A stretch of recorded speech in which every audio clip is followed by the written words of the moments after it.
and welcome to the Glacially musical podcast and video system. As my cats try to knock over my Les Paul, thank you very much. Normally they're not in the room, but they are here today because I don't want to chase them down. There's 4 of them. Anyway, it is Nick Cameron of Glacially Musical, joined by my hero and bearded mentor, Obi-Wan Kenobi Chakas. How we doing today? There will be no higher praise than the Jedi Master himself. Hello there. I just want to say that I have only managed to live this long to see an Obi-Wan series, and after it's over, if I die, it's all good. I am very excited about that. Okay, I'm sorry. I got a drink now. Beer check. I have Founders Centennial Ipa. It's been a long day. I got yelled at by my wife for not taking my mother-in-law to bringing her back food from the fish fry, but I didn't want to do that, so I didn't do it. Anyway, into the Cathedral Square Brewing glass. I believe they are defunct. Don't quote me. Oh, bad pour. Today has just been a lot. I know the feeling. Every day is a lot right now. In a great way or a terrible way, I don't know, and I don't care. What else do we do? Vinyl check. I'm sorry, I didn't beer check. Yeah, I didn't let you. No beer for me then. No, I mean I cannot. No, go ahead. Whatever you want to do. You do you, I'll do me. I'm gonna have a couple. Feel like I haven't had this before, but I might have. I'm trying to work my way through all the Oscar Blueses. I've only had a handful of the Oscar Blues. And so this is the thick haze. It looks familiar, like I've seen it before, but I don't know if I've had one. So I'm going to have this one. I've not had it. I am very much on record as being very anti-haze beers. Yeah. I will tell a quick 30-second story. There is a beer called the Warhammer by, I'm not going to say who it is because I don't remember for sure. I want to say it's Urban Chestnut. It might be Four Hands, local brewery. It was the Warhammer double IPA. It's got a dwarf's hammer on the front. It's looks like a heavy metal cover. It's awesome. I poured it out into my glass and I took a drink of it, and it was so hazy and my heartburn was so bad, I thought I was having a heart attack. Whoa. I wasn't having a heart attack. It was just, it affected me that much. So I stopped. Okay. I had a similar experience the other day where I thought I was not having a heart attack, but I was having a anxiety attack / high blood pressure / heat stroke kind of moment. And I wasn't happy about it. Yeah. But anyway, this is delicious. Again, I'm a big fan of Oscar Blues. The blue can Kolsch is my favorite. I got a pale ale in the fridge. These are good. Yeah. I had a double Dale on the podcast before we went video a couple of weeks ago, and it was another delicious IPA. As Jamie of Fistful of Doom says, I am very much aligned with the IPAs. I'm devoted to the IPAs. I feel like we botched that Jamie's website, the other pod. Oh, we botched it hard. I did not botch it today. But I was like, it's Fistful of something or Doom something. Terrible. Sorry. It is terrible. I haven't told him about this, and he's haven't Jamie's told us yet. So. Good people. Very good people. And I'm sorry. Twitter is full of herbs and dickweeds. I know we're not trying to swear that much anymore, even though it's beer, metal, and swearing, and vinyl. Balls. But a lot of Boulder. I can't see anything because that's Boulder Rangers are up 2-1 on the Blues. Oh, no way. Well, there's no bragging rights. My team is not good. So no, they're very good. They have the same record as we do. They've got one more point than the Blues. I don't feel like they're very good anymore. But they're having a really great year. I wish they were having a bad day. Lundqvist's birthday is today, by the way. Yeah, number 40. Yeah, big 4-0 for Henrik. So yeah, we could be doing better. But the beer check is good. What is your vinyl check, Nicholas? I've only got one this week. And I don't have a good story behind this one. Let's see. It is Chasms by a band called Lysis. Okay. It's not it's some epic doom metal. It's got 4 tracks, which is, my jam for doom metal is I want as when I interviewed Steve from Clouds Taste Satanic, there was a show he did, and his drummer said, well, that was our first song, and this is our last song. It was 2 20-minute tracks. They had a 45-minute set. That's the joke about the sun shows. If you go sun Hmm. with the sun rays, band sun O to some people incorrectly, but like yeah, literally, if you've ever seen them live or heard their music, one note, 25 minutes. Good night.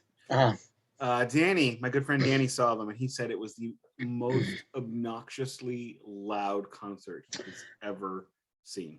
Everything about them is obnoxious. The sound, the robes, the smog, fog, whatever. It's like they're trying to set a mood as the mood is unbearable. That's the mood. Like and I like them, but like oh my god. And I even photographed. I tried in vain to photograph them. It was brutal. Danny did. Danny did back when Danny used to write for Glacially Musical. He did a review of a Sun Rays. I don't know what they're called. Sun, just Sun. sun. Okay, Yeah. he did a review of the a Sun show, and he said, "I apologize for these photos because this was difficult." Yeah, there's no way to photograph them. They're shrouded in darkness in the smog with like one color light that's like orange or yellow. Terrible for band Orange photos. or yellow, very nice. Terrible for band photos, But honestly. as for Lysis, it's quite a great record. It's a very conventional, epic doom metal record. They're not reinventing the wheel by any stretch. And I really don't remember why I picked that. I bought it off Discogs even. It No wasn't shit. like I found it in the wild and had to get it. Oh, Blues tied it up. All right. Going to be slight updates as this goes on. And I apologize for that. Don't apologize, but yeah, I also don't. This is, hey, for the record, this is the most important Blues game in the past 2 months. And I'm Okay, here not watching it exactly. okay. I'm just Sorry, watching my phone click on sorry, it. I'm taking you away from the It's all game. right. It's all right. One game out of 82. The Blues' place in the standings is set. Nothing is going to change. They are 7 games behind, or 14 points behind the Colorado Avalanche. They're not going to bridge that gap. The Avalanche are going to get 60 wins this year at current rate of speed, which is insane. Yeah. And the Blues are they're not gonna catch up. So they're in second place in the Central now. And they're gonna be second place in the Central when the season is over. And then they're gonna play probably Nashville or Minnesota in the first round. So yeah. Well, alrighty then. My vinyl check is a purchase I did not need to make, but it was an impulse buy. I'm really not trying to do impulse buying. I'm really trying to watch my money. But Difficult. sometimes you got to have something you need, and so in this case, I needed to have this record I already own, but it's not here near me. This is Gorilla Biscuits. Start Today, my favorite hardcore record of all time. This is a reissue from Revelation Records on color vinyl. I believe it's yellow. I have a copy of it in storage back east. I don't have a copy of it here on the west. I needed to have a copy of it because it is like one of the few positive, uplifting albums that I listen to. And I was like, I need to have this on vinyl. And I was impulse buy. Is the price on here? I just put it down. Oh, So, I got that for only like $10 even. yeah, It was I like to. cheap. I don't want. I'm not trying to like embarrass or out anybody or make anyone listening or watching feel bad.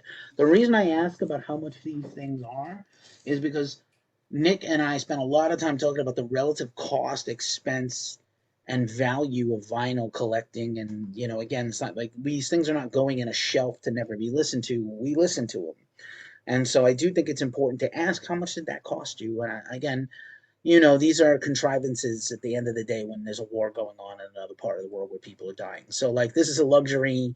Beer is a luxury. Good camaraderie and friendship is not in short supply, but could be considered. These are all luxuries, and I'm grateful to do this. So, yeah, how Completely much was agree. that? I had like 20 extra bucks to buy a vinyl I already own is obnoxious, and I apologize. I have only ever purchased one out. I've had three albums, two different copies of them. Robert Plant, I had 2 pressings, one that I found, one that was given to me by Duncan. Roger Waters' Radio Chaos, one that I found in the wild, and one that my friend Mike gave to me because he had a radio DJ copy that was sent to him when he was a DJ doing classic rock. And The Wall. I bought an original press of The Wall a number of shows ago, and really, really loved that one. but I am not in the habit of, and I got to move my guitar so my cat doesn't knock it over. They are devils. They love to knock your shit over if they can't help it. I don't need my Les Paul knocked over, so You don't. You really don't. but I have no problem discussing how much I spend on these. My wife, and I've told this story before, but at the Christmas party for my office, it's the first Christmas party of my time there. And the first thing one of my coworkers asks is, does he really have as much vinyl as he says he does? My wife's response was, yes, it's obnoxious. He has an entire wall and both racks are filled, and he told me about the next one he's going to buy. And yes, I do spend too much money on vinyl and beer. Both of them, I'll say it. But nobody tells me to stop. I'm told, because my wife is far better with running things, and I'm trying to get there and help her. But I get told, stop it, knock it off this week. Wait till next week. But I want people to know how much I spend, because there is a vast disparity in how much I spend on music. I bought the Union record we talked about last week, and we'll talk about again another time, was $40 plus shipping. And to me, $40 is a hard number to go to for a record. Lysis, $10 plus shipping. The one I got, Beckola, $6. There are a lot of, and if anyone has noticed as we've been going through these, I vacillate a lot between used and new.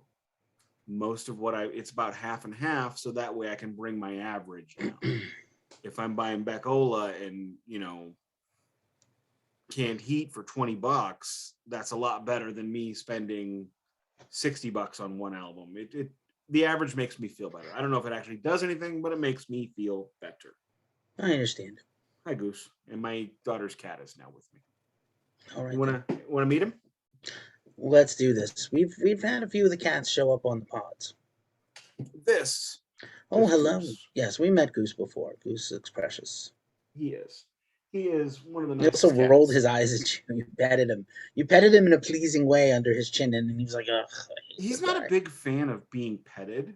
It seems like it. What he loves is to just sit with you and sit on you. Oh, okay. So body heat. Right. Nice body heat. Then Princess Leia's right here. We have met Princess Leia. No bikini. No bikini. Princess Leia's a stripey. That's Leia. All right. I call her Boo Boo. Okay. Like I said, the cats are in here today because I didn't feel like chasing them down. I'm sorry. Don't worry about it. So if I'm moving my head around a lot, it's because I'm trying to make sure my shit doesn't get knocked over, because they're in a mood. Understood. Well, the house is weird to them. There's missing energy, so they're probably freaking out. Agreed. Where did the other humans go? I hate this. Well, the kid's back, but we were gone all night. We didn't get home until it was about time for her to begin the wind down time. Okay. Work on her room. So yeah, they've been lonely. Mm. But today is, of course, the next Chaser episode. And this was my idea. It wasn't kind of on purpose to do another Pink Floyd-y episode. We're going to do a series on Pink Floyd at some point in time. I think it would be far too easy to do the big run. I think it would be more, so I want to find a more captivating Pink Floyd series than just saying, okay, we'll do Dark Side Through the Wall. I have very little. Not that I don't have interest in talking about my favorite albums of all time. And as we record this, yesterday was the 49th anniversary of Dark Side of the Moon. I imagine we'll still be doing this in a year, and we will have to do a 50th anniversary Dark Side of the Moon episode. I do have an idea on an album like Dark Side or The Wall that I think is an interesting concept. I'll throw it out there. If anybody steals it, they steal it, whatever, I don't care. But we do close listens of these albums, but I think we should do hyper close listens. Like discuss, they panned right here. What does that mean? that minuscule. We can nerd out hard. I mean, like I think that would we could probably do a series on one album by going in I don't think you could that do deep. a run of albums that way. We could do one Right. of each band or something. I'm not against it. So Blues are up. Sorry, wife. yeah, that was quick. Jeez. Anywho, so yeah, Chaser episode, Pink Floyd. I mean, we're gonna do Pink Floyd, 2 Pink Floyd We're gonna do It's a gonna lot of happen. Pink Floyd episodes. They're gonna happen. This is the journey. Well, the first one we did, we were supposed to have gone to see Nick Mason that week, and it was canceled. And crying. And then this particular month, the month of February, was going to be an amazing Pink Floyd month for me, because Nick Mason, followed by the David Gilmour Experience, which was a tribute band. I ended up not going because my wife wanted to celebrate her anniversary that day, and I'm like, well, okay, I don't really care about this, and nobody's going with me anyway. And then now, what we are talking about today is, it was a Christmas gift from my grandmother, or not my mother-in-law, my daughter's grandmother. And it was the St. Louis Symphony Orchestra performing the music of Pink Floyd. So the first question is probably, was there a vocalist? Yes, there was a vocalist. There was an entire rock band and the symphony. And then they also had a few other players. They had a saxophone player come out, of course. Did they have a huge bouffant mullet? No, he did not have a power Tragic. mullet. It's that is like the epic power mullet. That guy right now, if you're listening to this, pause it, Google Pink Floyd, Delicate Sound of Thunder, watch Money, and just watch that dude come out, and you're just gonna look at that mullet and go, well, one, I don't even know how mullets existed the next day after that guy did it. Because I mean, that is the top. There's nobody that can come close to that mullet. It's a super ultra power mullet. It's like the Voltron of mullets. Or that city from Transformers. It was like that much power in the mullet when the city. Cybertron. No, not Cybertron. There was a city that was a robot. There was like a city that transformed into a giant robot that was like when the Constructicons would come together, a regular Transformer was the size of like a human to them. But when the city would transform, the Constructicons, Destructor was his name? I don't know. Whatever they turned into will be the size of a human compared to this giant city. So that is how much power is in that dude's mullet. He is exponentially more mullety than anybody could ever be. He found a source or a wig. I don't know. Done with the mullet. All right.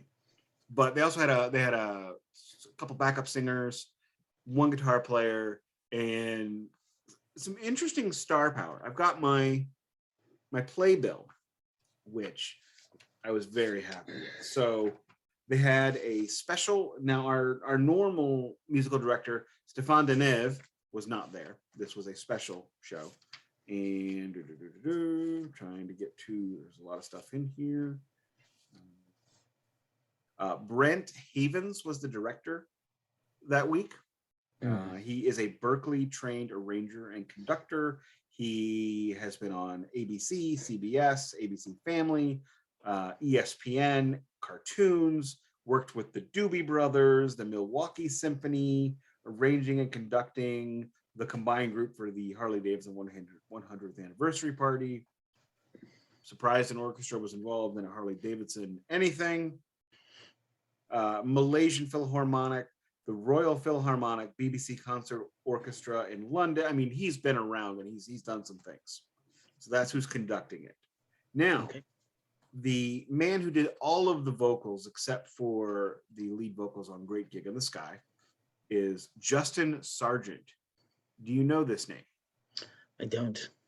He played Drew in the Broadway musical Rock of Ages. Okay. I don't know. He also played Peter Parker in Spider-Man Turn Off the Dark. Oh boy. Yes. Infamous Turn Off the Dark. He is from ex-urban St. Louis, Murfreesboro, Illinois, which is about 3 hours southwest of here. I feel like there's a college there. Probably there's a lot of colleges. A sports college. You might be thinking of Carbondale. All right. Like Southern Illinois. Yeah, Southern Illinois The University, Carbondale. Salukis. Yep, Salukis. One of Don't my coworkers from school there. ask me how do I know that and why they are an awesome team. No. Okay. You can tell me, but I'm not going to ask. A former New York Giant in one of their Super Bowl runs was a Saluki, Brandon Jacobs, who helped defeat the evil Patriots the first time. Let's see. He was in Air Supply for a time. No way. He was in Jesus Christ Superstar, the NBC special. Nice. Okay. So this is... You got a pedigree. You can sing. Yeah, this is a real guy. Yeah. Let's see. Broadway singers are the legit shit. Like Broadway music. If you don't like musicals, I understand if it's just not your thing, but like the talent is not in question. Correct. Now, the rest of the band is not here. So I don't know any more information about them whatsoever. How would you like to attack this? Let's talk about your general experiences, and if I have questions, I'll come up with them. Because I wasn't there.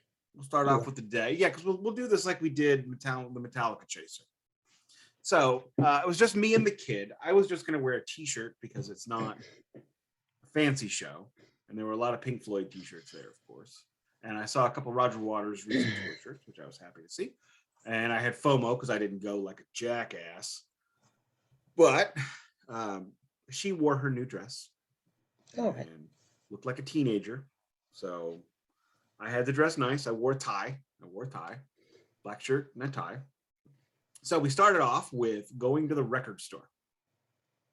Near the Symphony, there is Music Record Shop, which is where I picked up last week's Final Check. Both the Robert Plant solo record and the last Led Zeppelin album I needed. Put those in the car. And I was like, all right, let's go get dinner. So we went to, whenever we go down to the Entertainment District on North Grand Avenue, which is where our premier Broadway theater is, the Fox Theater, or the Sheldon Concert Hall, which I will be seeing Nico Case at this year. I've also seen Melissa Etheridge there and Patty Griffin there. Or the St. Louis Symphony Orchestra. It's all right in one spot. There's another theater being rehabbed at present as well.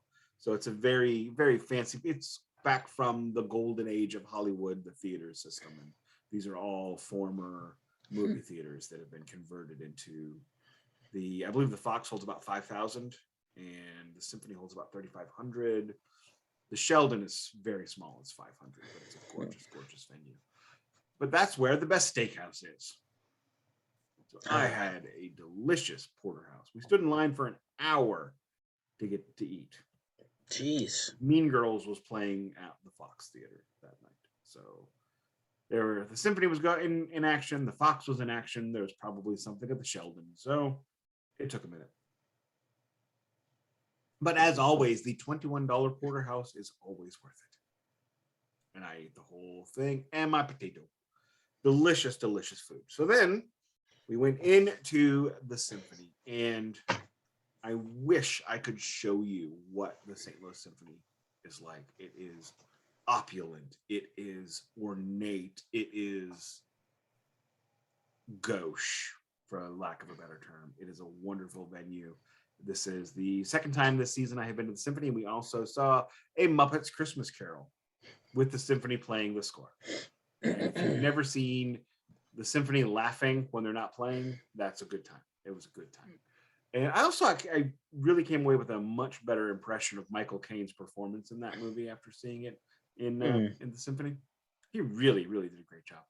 But Michael Caine, as we came in, I did break and do an impression of Michael Caine. No. Cats are going. The cats are going to destroy your room and your guitars, and Michael Caine is not going to be there to console you. Okay, we're off that now. Go ahead. Sorry. We got more views when we were salty, so I'm going to be saltier. I'm kidding. But then we sat down, and what was nice about that is to everything I go to, I'm terminally early because I get so excited I can't wait. So, I'm terminally late. So we make a good Symphony, couple. The show was started at 7:30. We left the house at 5. All right, Jesus.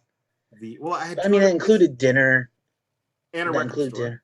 and a rat. So that's pretty good use of I time. mean, it was only a 3-minute drive, but from where we live now. Okay. But so we sat down, looked at the bill, going through it. I had my notebook to take notes just in case. Thankfully, on the playbill, it had the entire set list, as it always does. And, classy stuff like That looks like this. a very long set list. It's they played about 2 hours, including the 10-minute intermission. Oh wow. Okay. Set 1 was the entirety of Dark Side of the Moon. And what I've said many times since then is the Dark Side of the Moon never seemed so short as it did that night. It just whipped by.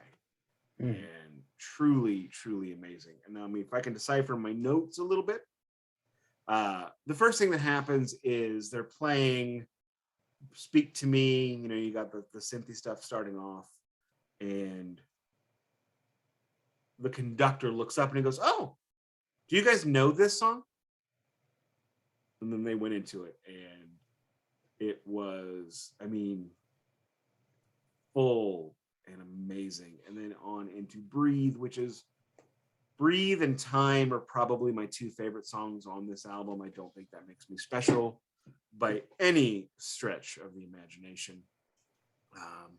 On the Run was interesting because it was just the drummer playing the hi-hat the entire time. So you have this rock and roll drummer, as it were, being surrounded by the best musicians, some of the best musicians in the world.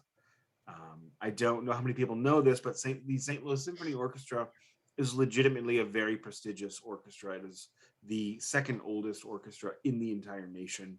So probably that makes it the oldest on the west of the Mississippi, which is that's like our claim to fame. We're the oldest this or that on west of the Mississippi. I mean, granted, I can throw a rock and hit the Mississippi, but whatever. And so he had 70 people watching him on the stage, and it had to have been a little unnerving for him. But everybody was just all of the musicians were very much into it, and it was really cool. Then they had that whole business going on, and then it goes into Time, and the guitar player had all of the samples on a pedal board, and they didn't always use the same samples as that were on the albums, so they were using their own. And Time, I mean, there is nothing like Time. I mean, that album or that song is just wonderful. The guitar player played the solo there, and it was amazing. True, I mean, note for note, it was as though he had a pedal to have David Gilmour's sound. He had the Gilmour sound, not the classic sound, but the modern sound, what you would hear like on Live at Pompeii, or what he sounded like on Live 8, which I thought was very fitting. There were no mentions of the 50th anniversary of Dark Side of the Moon, which I thought was interesting. It's next year. Okay, well, that explains why they did not do that. I sound like a jackass. I'll drink to that. It's okay. No, it's not. It's not okay. It's fine. I don't care. So, of course, next we go into my least favorite song on this album. Money. Oh, wait, sorry, I hadn't gotten there yet. I screwed up. No, Money. No, not Money. Money's track 1, side 2. You got it wrong. We now go into The Great Gig in the Sky. Oh, okay. Sorry. My brain skipped ahead. I don't blame you. It skips ahead for me whenever the song comes up too. On any I've got it. I don't like this one. I don't. I've never really liked it. But this version. What about it don't you like? I don't know. It rubs me the wrong way. I guess that's the best way. I've had people tell me they didn't like the vocals. The vocals are fine. I think the issue is for an album that is not, for an album that is atypically not abstract, this abstraction this real serious abstraction in the middle of everything feels weird. Yeah, that's fair. That's the only thing I can think of. But with the symphony filling out this sound, and the woman they had singing this had a voice that could fill the hall. It was wonderfully beautiful. It was spectacular. And I whispered to the kid, remind me to tell you the story about this song. So I had to tell her the story on the way out the door. As we all know, Claire Torrey sued and won against Pink Floyd for songwriting credits for this album, or for this song. You know, do you own a piece of the song if you did an original part? If your contribution to the song was so much that it changed the song from what it was originally, should you get paid correctly, you should. So agreed. And a lot of bands paid for work for hire, and then, you know, the person felt like they owned the thing. Now, this is not always the case, but in her this case, particular case, it though, is. She said, what do you want me to do? And they said, just Whatever go you want. at it. Do whatever you want. Right. Essentially, write something for this. Make it up yourself. That means you own it. Correct. That will not happen again. No. Glad to hear Claire Torrey. Yeah, good for her. You know. So then, you know, we would flip the record normally, but obviously we're not doing that because it's a symphony. You don't flip the symphony yet. Although I do have St. Louis Symphony on vinyl from the 70s. And let's see. So now we go into money. And if we could harken back to the power mullet, which I said I was not going to reference him, this is when the saxophone comes in. It's Scott Page, by the way. Scott Page is the power mullet guy. Let's call him by his real name. Scott Page. I don't call anybody by their real name. I don't call you by your real name. Obi-Wan Kenobi jackets. Go ahead, buddy. So, anyway, this is when, and this has nothing to do with Scott Page, but this is when the members of Pink Floyd went, oh my God, saxophones are the greatest thing in the world. And at that point, the saxophone became omnipresent on everything they've ever done since then. And I wish they'd knock it off a little bit, or a lot of it. But it's fine when it's not all the time. They really badly copied early King Crimson on this concept. Like, it does work, and it works wonderfully. And again, some of the most iconic saxophone stuff of all time is in Pink Floyd, in a band that doesn't have a regular sax player. But yeah, it's like you dialed in super hard. It's like a death metal drummer only doing blast beats. Yes, too much. So we go into money. The thing about money was they did a dueling solo between the guitarist and the saxophonist. Okay. Which is not in the song. I don't know if anybody knows these songs at all. Not at all. No. I don't know if anybody's ever heard this album. I mean, not many people have bought it. It's sort of their unknown gem. Oh, no one's ever heard it. It's definitely a diamond in the Maybe rough. Someday it'll get on the charts, but probably it's not. the dark side of the moon because nobody can find it. Nobody's heard it. Ooh. There's no dark side of the moon. It's all dark. Speaking of dark side of the moon, Bendergate is over, and John DiMaggio has signed to Futurama. Then, okay, I don't know what that was about. Oh, Futurama. Did he? Yeah, it's he said no because he felt like they weren't being paid enough. He thought they lowballed them all. He's a dick. Anyway. But you know what?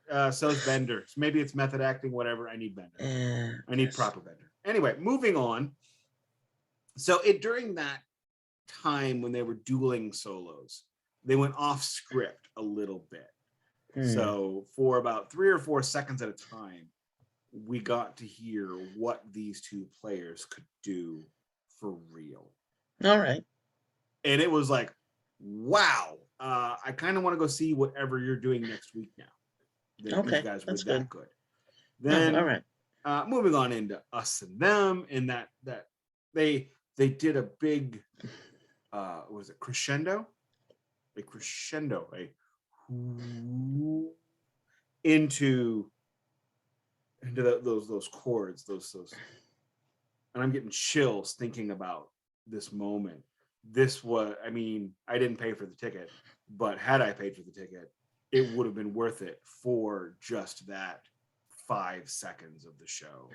Feeling the power of all those strings buttressing that very special guitar chord progression. Just that. And then just, it was amazing, truly amazing. And then Any Color You Like, another instrumental, on into Brain Damage and Eclipse. And let's see, what did I write here? I can't read it. I can tell you that it was really good. I will say, at this point in time, I was noticing the vocalist more and more. Mr. Sargent, Justin, I was going to call him Josh. Justin Sargent, who was, I mean, absolutely spectacular, but he was neither a carbon copy of David nor Roger, which I don't know that anybody expected him to be. He kind of split them down the middle. I don't know how familiar he is with the source material personally. I just don't know. Probably he's got to be a fan to a point to even want to do this. And I don't know if he did it last year or not. They have these shows pretty frequently. They've also got the music of Queen coming up, which I'm not going to attend. But so now we hit the intermission, and apart from the one sentence by the conductor, there's no dialogue, there's no getting with the crowd, there's a little bit of clap kind of thing, but no discussions. That changes in the second half. The second half, they played, I'll just go ahead and read off the titles.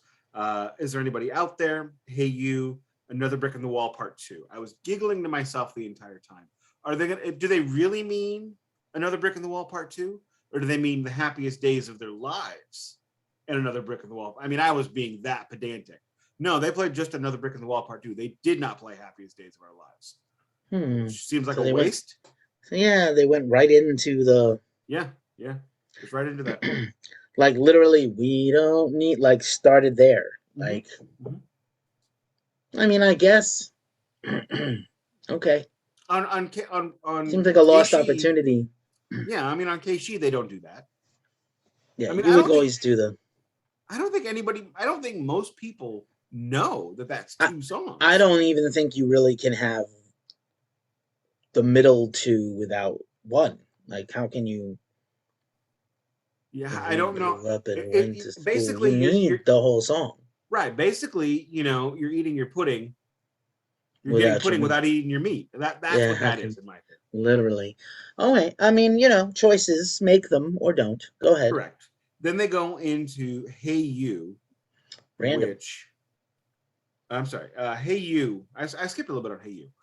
Hey You, I could, with the worm, I could feel the worm in the strings.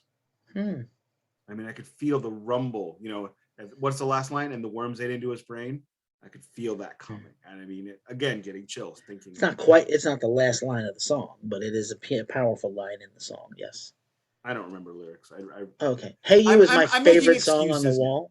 No making excuses. Hey You is my favorite song on the wall, so I'm just pointing out. Great. It's not the last line in the song. Go ahead. Fair enough. Then they go into an interesting choice. They did basically 2 suites in a row.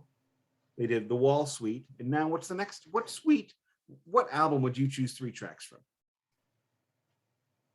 Wish You Were Here. That is or Animals. Not what they did. Really? Don't Say the Final Cut. Nope. Would have preferred that. Okay, then I'm... A Momentary Lapse of Reason. Bizarre. All right. Very bizarre. And I love that record, but no. So I'm guessing Dogs of War, Learning to Fly. No, not even. Learning to Fly. Signs of Life. Signs of Life. On the Turning Away. Oh, that's a good one. And that's good for an orchestra. Yes, worked very G well. Major. And then Learning to Fly. Okay. Yeah. I mean, how was it? Was it enjoyable? It was enjoyable. like A Momentary Lapse of Reason more than Division Bell. Yeah, me too. Part of it is just pure nostalgia because that was the first Pink Floyd albums I owned that were my own were Relics and A Momentary Lapse of Reason. It was much later that I got The Wall. So for a long time, that was all the Pink Floyd I had. I didn't even have Dark Side of the Moon. This is back in the cassette era for the record. And, so I listened to, but I had heard The Wall, so I remembered it. So, they have like another movie and Round, part 1 and part 2. That was to me, that was very reminiscent of Another Brick in the Wall, parts 1, 2, and 3, and stuff like that. Which is, that is a Pink Floyd trope to break up their songs and, get back. And they have like a mini song that's a bridge to other songs. Right. I didn't know that yet Roger another wasn't movie part whatever. And, interesting tidbit from the Nick Mason book. The reason why Rick was not made a full member was because part of his when they got rid of him was he could never be a full member again. And if they made him a full member, they would get sued. That's brutal. God damn it. That is very brutal. Roger really was a dick. This is why I don't stand him as hard. I know you love him. He's brilliant. But I just don't. I'll support other things he's all about, but I'm not. Yeah, just. I know. You say what you want about David. He didn't hurt his friend. I agree. In terms of humanity, David is a much better human being. For sure. So then we go on into Comfortably Numb. Nice, of course. Expected. It is very expected. And another. I know it's the extended version of the solo, the 78-minute version. Surprised it wasn't the finale. As it needed to be. I was surprised it wasn't the finale as well. Because it is so popular. That is the last song listed on the set list. And then what did they do? An encore? They did an encore. So which orchestras never do. What is it? A traditional encore? That's a thing. Ours does. Really? That's a rock concert thing, straight up. When I saw the first show I went to with my in-laws, that was when my wife and I were dating, just in terms of weeks even. We went to see a Pops concert, and the last thing they played was A New Hope, the theme to A New Hope. That's cool. They like that was they finished it off. They're like, we're gonna go ahead and play one more. Because one of the things that the symphonies do now is they play a lot of thematic music from movies because that's where most of the classical composition is being done in modern days. We could do a whole episode on that because I'm just baffled why there isn't like new classical composers popping up with symphonies and orchestras all the time. I'm sure there are, but we don't hear about them. I agree. And actually, that reminds me, before I get on to the encore, Keefy sent me a link to a WKRP in Cincinnati thing. And I had actually watched it the night before. And it is the Gordon Jump. No, that was the name of the actor. I forget the name of the Mr. Carlson. Mr. Carlson comes in on Johnny Dangerously, Fever, pretending to sleep. Johnny Fever. I apologize. Dr. Johnny Fever. That's right, because he was Johnny Monday until Andy Travis showed up. And then he went back to Dr. Johnny Fever. And he had to look at his mug to determine what his name was because he'd been on that many stations. But so he's got his legs up. He's listening to Dogs by Pink Floyd, which is a 37.5-minute song. So he's getting his 17, but who's counting? Go ahead. It's a side. It is a side. It is a side back then, yeah.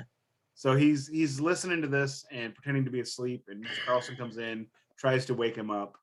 And then as Mr. Carlson puts his hand over to the turntable, Johnny goes, I wouldn't do that if I were you. Right. He seems like he's out cold, but he's totally there with his dark sunglasses on. Howard Hessman just died, by the way. And that's why that's making the rounds. So he just passed away. Howard Hessman. I love WKRP. One of my first loves was radio. I had a transistor 1-ear AM radio. And I listened to, and then I got like a better one that was AM and FM. And I listened random. It really only got a couple of stations, and I'll talk about that another time. But KRP was huge. Howard Hessman, big for me. Always playing like rock dudes, even though Dr. Johnny Fever. KRP was only on the air a few years, but Lonnie Anderson is from that show. Tim Reed is from that show. Oh yeah. These are legends of comedy and acting. And then he went on. He was the bus driver in the Rainn Wilson film The Rocker. He was in Head of the Head of Class the in the class. 80s. Oh That's yeah. probably what more people listening to this will know him from. But Yes. Yes. KRP was like my religion for a while. Same. Same. Very And much it was so. a really well done, beautiful show. They did a whole episode on the riot in Cincinnati for The Who. They did an episode on racism He and did. black men being arrested Yep. for murder when there was nothing. Yep. You know, they took on a lot of heavy topics. They So did. For like randomly and awesome. yes, correct. So as Dr. Johnny Fever wakes up and he goes, "Huh, this is an interesting song. Do I hear dogs on the track?" And he goes, "I do." At which point he goes, "Ah, what's this orchestra called?" Pink Floyd. Now, so that's what stuck with me. Is like, what's this orchestra called? Anybody who remembers that show, Andy Travis becomes the new station manager, and on his first day, he takes it from a classical station back to rock station. Back to rock, and he really revitalizes the. There was actually a debate on the characters, like what format would they take. He was like, "What does everyone else think?" He already had his mind made up; they were going back to rock. But like the news guy wanted news, the sales guy wanted something else, somebody else wanted something else. But I mean, seeing that that just set the mood for me because I saw that on Friday before the show. What's this orchestra called? Right, It's like Pink Floyd. Oh, that's Pink Floyd. Oh, right. They got a song here called "Pigs on the Wing." Wonder what that sounds like. They got pigs in it? No. Yeah. Pigs do different ones. That was a love letter to Roger's girlfriend at the time. Or wife or whatever. Yeah. Anyway, so the encore. Oh, okay. Yes. So the encore is, of course, "Wish You Were Here." Okay. Which it was beautiful. It was sublime. It was with wonderful. Some strings. And I'm like, okay, good, because I'm ready to go. How did they use a violin or a cello in place of the lap steel? Because that's what I would do. No, I don't remember. I can't speak to that. I don't remember. Okay. But it was a great way to end it. And the problem was that was not where they ended it. Oh, they kept going. They came back for one more, and the Rangers are up 4-3 now. So no defense in this game. No, not much. They came back for one more, which was "Run Like Hell," which is like your least favorite song on the wall. It is. It's one of my favorites, strictly because I always liked it, but then I got to perform it in my Pink Floyd cover band, and so I got to do the Roger high voice, and the bass line is amazing to play fun live. So I know you don't like it. It's a great song. It's not that I don't like it. It's I feel like David has milked it, and I get why he plays that at every show he does. It's one of his big co-writing credits on the wall. It is in the movie. It is a very significant scene. It is a significant iconic guitar part. What I really don't like about that song is the live version is way too long. They milk it from like a 3 to 4 minute track to like 10. Yes. Doesn't need that. And 2, a song about neo-Nazis going out and beating people up and killing people that are trying to get lucky in their back seat in the 70s doesn't work in a vacuum. I understand that, but I think you got to keep in mind the themes of neo-fascism that are intrinsic to the wall. You can't be thrown out. Just can't be dismissed. Like Roger, I'm not saying they should be dismissed. As a one-off song randomly, it is a disconcerting. Exactly. If you understand Pink Floyd, that's not upsetting at all. You understand what Roger was trying to convey. I don't like hearing The Wall out of context. Well, you're a nerd and you love Pink Floyd like I do, and a lot of people hear The Wall one song at a time on radio. That was "Hey You" by Pink Floyd on WKSHE. That's what happens. It's not WKSHE, it's KSHE. Whatever. No, it's not whatever. WNBC. This is what happens, Pig Vomit, this is what happens, and it's not up to us. I'm going to say that here's a little observational thing we can bring up another time. Run Like Hell's guitar sound is to David Gilmour as two-handed tapping for Eddie Van Halen is every other guitar player robbing him in the 80s. Agreed, Okay? except agreed, and I'm not fighting that battle today. So But many yes, bands have copied that Run Like Hell guitar delay. It's also on Another Brick in the Wall. Whatever that guy's good delay sound is, I want that. I'm looking at you, the edge of U2, one of the biggest hack bands of all time. That's lame and copying and just garbage, straight up garbage. I People agree. That whose is entire definitely lives are revolve around U2. It's like a band that stole everything they ever made, basically. But like anyway, Kiss. I'm saying U2, the band. Oh, I thought we were talking Not about Kiss for a second we're there, not talking about because you Kiss said today. a band that stole everything they ever had. I The assumed it band was is the Kiss. band is U2. Fight me, internet. Fight me. I dare you. But yes, I just I that that I mean that's classic, and that is it's a statement riff. It's a statement sound. I get that. It's an important song. I like the first time I saw the local Pink Floyd tribute El Monstero. It was that show was called Eclipse. They played most of Dark Side of the Moon. I don't believe they played it. I don't believe they played it front to back that show. Mm, And then they play like 30 songs. I mean, those guys go. They mm, love it. They go.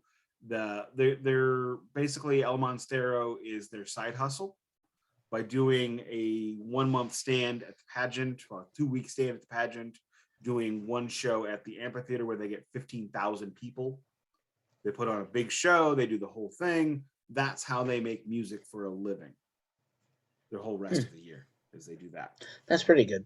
It's I smart, enjoyed smart I choice. enjoyed playing in a Pink Floyd band. I had a lot of fun. But Everybody I wanted the wall. I did not want to do it. halfway through that show, I said to my wife, I'm like, okay, I'm ready to go.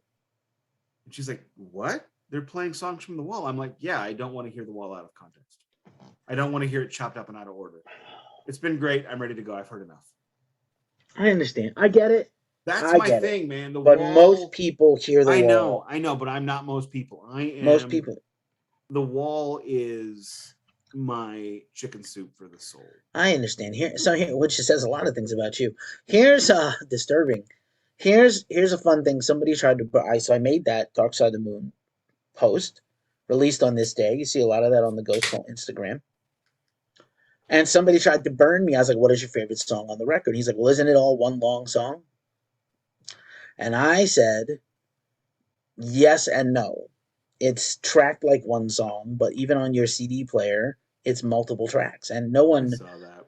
no it's it was hoping you would comment. It's you hear Time, you hear Money, you hear Us and Them, you hear Brain Damage and Eclipse. these are not these are standalone songs understood to be part of the whole. Nights in White Satin is one track of Days of Future Past, but it's the one everyone knows. They don't know the rest mostly, unless you're really a diehard Moody Blues fan where you're from the 70s and you remember FM radio, which is like nobody. Or laughter, Yo, if you right. remember laughter. Does anybody remember Laughter? I Does don't think anybody? so. Uh-huh. Um, Yeah, I saw that, and I jokingly kind of referred to that later on Twitter, and I said, what's your favorite track? Side one. mhm. um, so what's your, so now I'm going to jump in and ask. So, highlights of that whole show, low lights, obviously Run Like Hell. The low light. I mean, And that was any the wall only out of context basically is your low light. But the what's your wall out of highlights? the wall out of context. I mean, it's a completely unfair complaint. In fairness, it's an unfair complaint, but that the wall is a very formative album for me. And that was A lot of something people. that was an album that I probably the first album I ever really dug into. It is definitely the first album I ever had multiple versions of. When I got my CD player in 1992, I asked for The Wall on CD, and I was gifted Roger Waters, The Wall live in Berlin. Of course, I had no idea who Roger Waters was.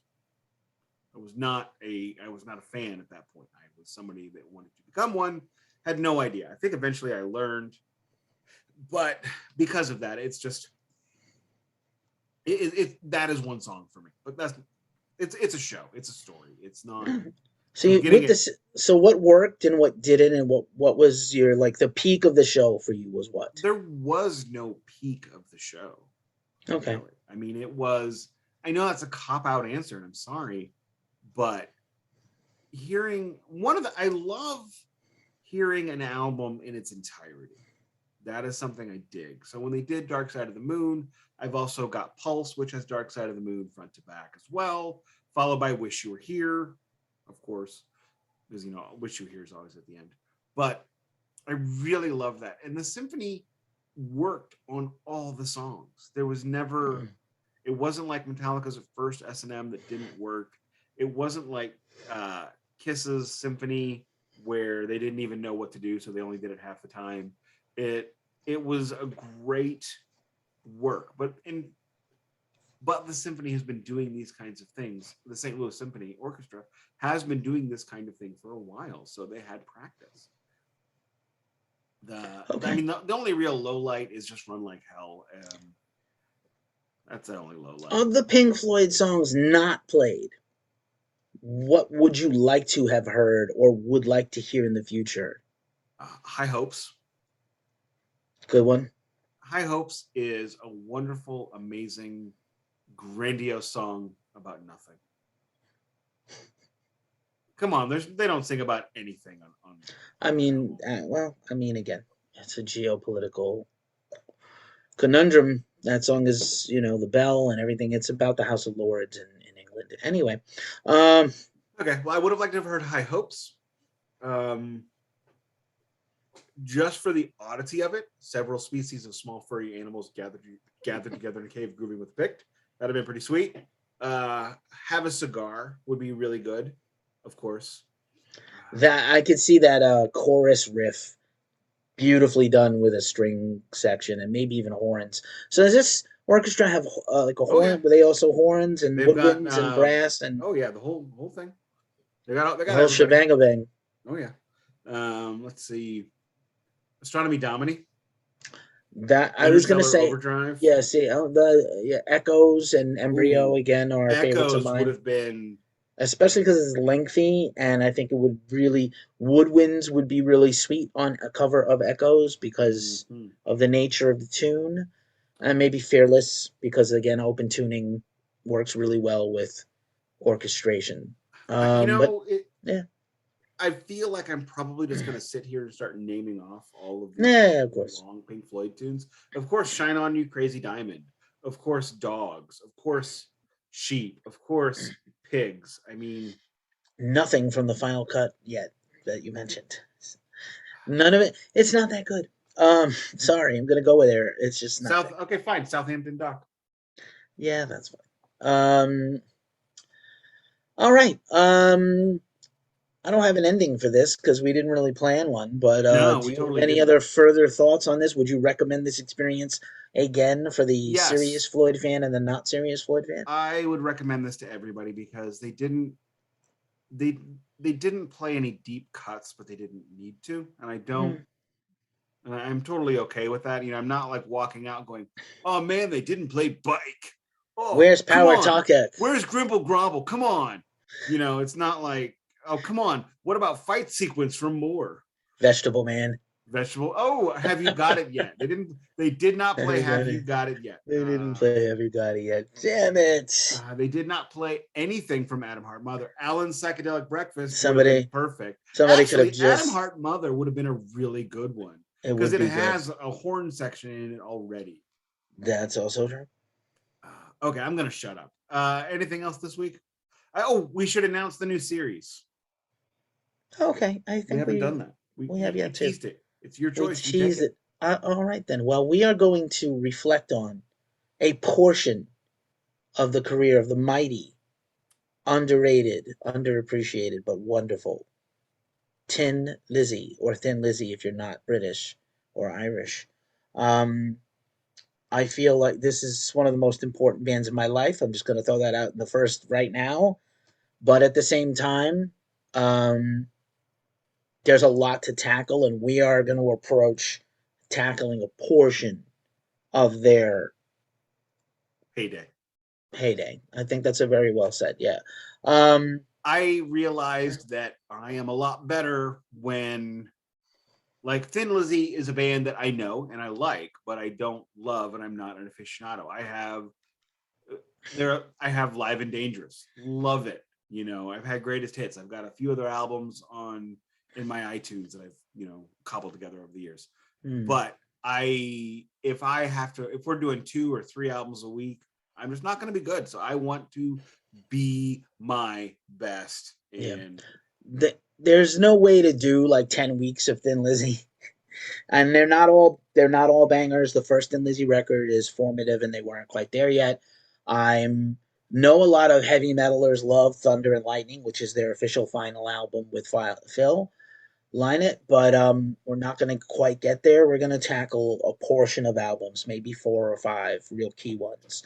There are going to be things left out and omitted. Don't get your panties in a bunch, everybody, or your tidy whities. We're going to show some love. I think it's an underrated band. I know that most people in America only know the hit songs. Unlike Led Zeppelin, that's all where the average Led Zeppelin person can name a deep cut song, probably even. Most people, or Black Sabbath, but most people don't only know the 3 or 4 big Lizzy hits. One is covered by Metallica badly, and I don't think good. But disagree. Glad the money is being put into pockets of people, but don't care for it. One is covered by Ace Frehley badly as well. Also, yeah, same band. The band who has covered that song incredibly that you do not like is Mastodon, but that is another chat for another day. There will be someday a covers episode, Chaser, maybe the next go around. That'd be a good Chaser. We got to plan correctly for it because there's so many. But yeah, I have nothing else on this. I'm glad you shared this experience with us. I wish I had been there. I wish I was there instead of wish you were here. And I wish you could have been there. It would have been a lot of fun. I was very happy to experience it with my daughter, of course. Yeah, that's sweet, and she's a fan too, so that's good. Well, she said she liked it better than the albums, and what she hates about Pink Floyd is the vocals. Yeah, well. And I'm like, you don't like David Gilmour's vocals? I think I might need. No, she means Roger. Oh, just to get back at Dad, she means Roger. No, I it's the same thing. I know. I'm done. I know people that sign off now. I know people that hate Megadeth, but acknowledge that they are a great band because Dave is not a great vocalist. So that is fine. Nick is making a face to you listening in podcast land. I'm not trying to insult the guy. No, you have to sign off now. You're just going to ramble. Okay, he's going to pout. I'm going to pout. This has been the Glacially Musical Podcast. I am your co-host, Keefy. Look me up at Ghost Cult Keefy on Instagram and Twitter. Please follow Nick and Glacially Musical across social media. Check out our other things. Like and subscribe. Like and subscribe. Pass it on to a friend. We have a lot of fun doing these things, nerding out on music. We think you will like it too. And again, this has been the Glacially Musical Podcast. It does not play in Peoria.